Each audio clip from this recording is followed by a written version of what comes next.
Hi friends, आपका एक बार फिर से स्वागत है मेरे इस वीडियो में। फ्रेंड्स, इस वीडियो को बनाने का आज का जो मेरा मकसद है केवल यही बताना है। आप लोग फिलहाल 2-3 दिनों से सुन रहे होंगे एक टॉपिक CAA, जिसको लेके भारत के लोगों में बहुत सारी दुविधाएं हैं। वो सोच रहे हैं कि ये CAA जो है ये हमारे लिए फायदा होगा या नुकसान करेगा। तो मैं आपको बता दूं कि ये भारत सरकार द्वारा ऐसा एक्ट लगाया गया है जिस एक्ट से जो बाहर देश से आकर हमारे देश में कई सालों से रह रहे हैं, जिनके पास भारत की नागरिकता नहीं है, ये उनकी सुविधा के लिए स्टार्ट किया गया है। अगर वो कई साल से रहते हैं, यानी 2014 से रूल्स जो है 2014 से अगर हमारे देश में रह रहे हैं, अप्रैल 2014 से पहले से, तो वो ऑनलाइन पोर्टल पे अपना रजिस्ट्रेशन करवा करके भारत सरकार से भारत की जो नागरिकता है वो ले सकते हैं। लेकिन इसके बारे में कई सारी ऐसी विरोधी पार्टियां हैं, कई सारे ऐसे लोग हैं। नेहा राठौर का मैंने आज एक ट्वीट देखा है, उनका एक वीडियो देखा है, वो भी इसका साफ साफ विरोध करती नजर आ रही हैं। ऐसे कई सारे लोग हैं जो इसका विरोध कर रहे हैं।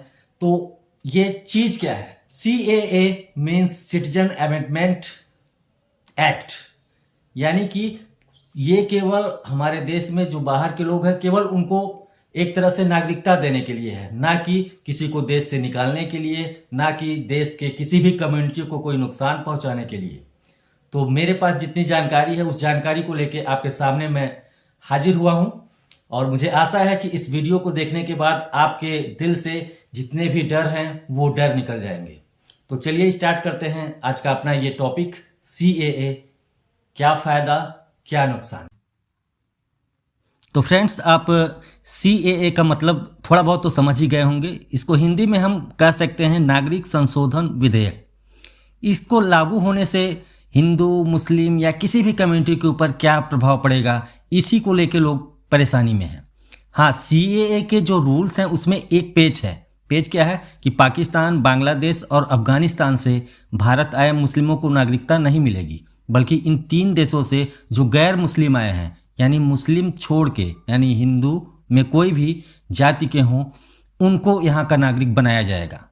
नागरिक संशोधन विधेयक लागू होने से भारत में रहने वाले जो पहले से मुस्लिम समुदाय के लोग हैं उनके ऊपर क्या कोई परेशानी होगी कि नहीं? तो सीधा इसका जवाब है कोई परेशानी नहीं है। जिसके भी लोग 2014 से पहले से भी यहाँ रह रहे हैं, उनके माता पिता, बाबा, दादी जो भी, तो उनके लिए कोई दिक्कत नहीं है।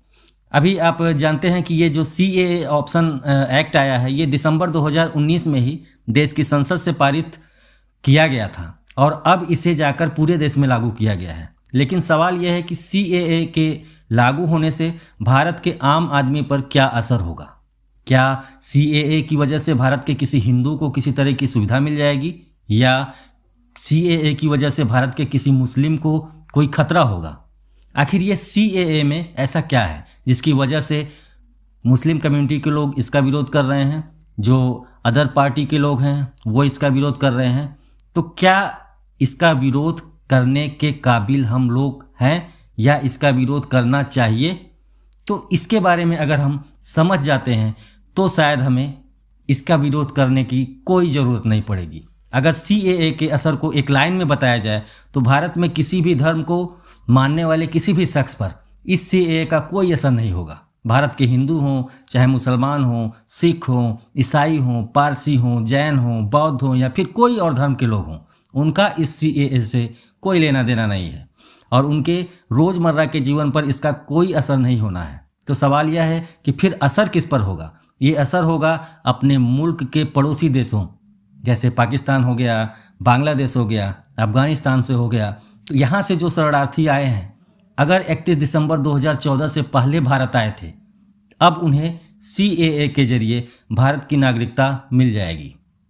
लेकिन इसमें एक पेच है, और पेच ये है कि पाकिस्तान, बांग्लादेश और अफगानिस्तान से जो भी मुसलमान यहाँ आए हैं उनको नागरिकता नहीं मिलेगी, बल्कि इन 3 देशों से जो गैर मुस्लिम, यानी कि हिंदू, सिख, जैन, बौद्ध, पारसी, ईसाई, ये सब अगर भारत आए हैं तो इन सबको नागरिकता आसानी से मिल जाएगी। तो मतलब साफ है कि CAA का असर ना मुझ पर होगा और ना ही आप पर। क्योंकि हम और आप हमारे पूर्वज सदियों से इस देश में ही रहते आए हैं और हम यहीं के नागरिक हैं, तो हमारे ऊपर इसका कोई असर नहीं है। हाँ, होगा बस इतना कि इस देश की आबादी में थोड़ा और इजाफा हो जाएगा। पहले हम नंबर 2 पे थे, अभी फिलहाल नंबर 1 पे हो गए हैं, लेकिन थोड़ी सी और पॉपुलेशन में वृद्धि होगी, क्योंकि इन पड़ोसी देशों से जो शरणार्थी आए हैं अब वो भी इस देश के नागरिक हो जाएंगे। अब रही बात विरोध की, तो इसका विरोध मुस्लिम समुदाय और उसमें कुछ चुनिंदा समूह की ओर से ही हो रहा है, और वो ये चाहते हैं कि अगर बांग्लादेश, पाकिस्तान या अफगानिस्तान से मुस्लिम भी भारत आकर यहाँ की नागरिकता चाहते हैं तो उन्हें नागरिकता दी जाए। बस इतनी सी पेच है, लेकिन सरकार इसके लिए राजी नहीं है। विरोध की सबसे बड़ी वजह यही है, लेकिन ये वजह ऊपरी तौर पर दिख रही है, असली वजह कुछ और है, और वो वजह है NRC यानी कि नेशनल रजिस्टर ऑफ सिटीजन्स, जो अभी लागू नहीं हुआ है। विपक्षी दलों के साथ ही कुछ मुस्लिमों का मानना है कि CAA NRC लागू करने का पहला चरण है, यानी शुरुआत मान रहे हैं लोग, यानी कि CAA आ गया है तो NRC भी आएगा ही आएगा। NRC से पहले आएगा NPR यानी कि नेशनल पॉपुलेशन रजिस्टर। ये सरकार का एक दस्तावेज होता है, आप सब जानते हैं, जिसमें देश के सभी लोगों का नाम शामिल होता है। यह बताता है कि कौन किस गांव का है, किस जिले का है, किस राज्य का है, इस देश में कुल कितने लोग हैं। नेशनल पॉपुलेशन रजिस्टर में उन लोगों का नाम शामिल किया जाता है जो किसी जगह पर पिछले 6 महीने या उससे ज़्यादा वक्त से रह रहे हैं। इसके अलावा उन लोगों का भी नाम शामिल किया जाता है जो उस क्षेत्र में अगले 6 महीने या उससे ज़्यादा वक्त तक रहने वाले हैं। इसमें अपने देश के नागरिकों के साथ ही उन विदेशी लोगों का भी नाम शामिल होता है जो किसी गांव, कस्बे या शहर में पिछले 6 महीने से रह रहे हैं या फिर अगले 6 महीने तक वहां रहने वाले हैं। इसकी शुरुआत हुई थी 2010 में। 2011 की होने वाली जनगणना के साथ साथ इस रजिस्टर को भी बनाया गया था। इसके लिए अप्रैल 2010 से सितंबर 2010 के बीच सरकारी कर्मचारी लोगों के घर घर गए, सूची तैयार की, एक डेटाबेस बनाया, और अपने देश में हर 10 साल में जनगणना होती ही है। आखिरी जनगणना 2011 में हुई थी। कोरोना की वजह से 2021 में होने वाली जनगणना तो नहीं हुई, तो अगली जनगणना से पहले नेशनल पॉपुलेशन रजिस्टर को अपडेट किया जाएगा, तब आएगा NRC यानी कि नेशनल रजिस्टर ऑफ सिटीजन्स। अभी तक ये असम में लागू है, और असम का NRC कहता है कि आपको असम का नागरिक होने के लिए इन कुल 14 दस्तावेज वो मांगता है। वो 14 दस्तावेज क्या हैं? 1951 की NRC लिस्ट में नाम होना चाहिए, 24 मार्च 1971 की वोटर लिस्ट में नाम हो, जमीन और किराएदारी का कागज हो, नागरिकता सर्टिफिकेट हो, यानी इसमें से कोई एक चीज़ चाहिए। अस्थायी निवास या कोई सर्टिफिकेट, रिफ्यूजी का रजिस्ट्रेशन हो या सर्टिफिकेट हो, पासपोर्ट हो, LIC की कोई पॉलिसी हो, सरकार की ओर से जारी की गई कोई लाइसेंस या कोई सर्टिफिकेट, सरकारी नौकरी में कोई हो, या बैंक या पोस्ट ऑफिस का सर्टिफिकेट, जन्म प्रमाण पत्र, बोर्ड या यूनिवर्सिटी से की गई पढ़ाई की कोई भी सर्टिफिकेट, हाई स्कूल हो, इंटरमीडिएट हो, कोई भी हो, कोई अदालती रिकॉर्ड या फिर उसके कार्रवाई का कागज हो। इन 14 में से अगर कोई भी एक दस्तावेज मिलता है तो फिर असम में आपको CAA के लिए जो NRC बनेगी बाद में, उसमें शामिल किया जाता है। इन 14 में से किसी भी एक दस्तावेज पर अगर आप अपना या अपने किसी पुरखे का नाम होना चाहिए था, और जो भी दस्तावेज पेश किए गए वो 14 मार्च 1971 से पहले का होना चाहिए था।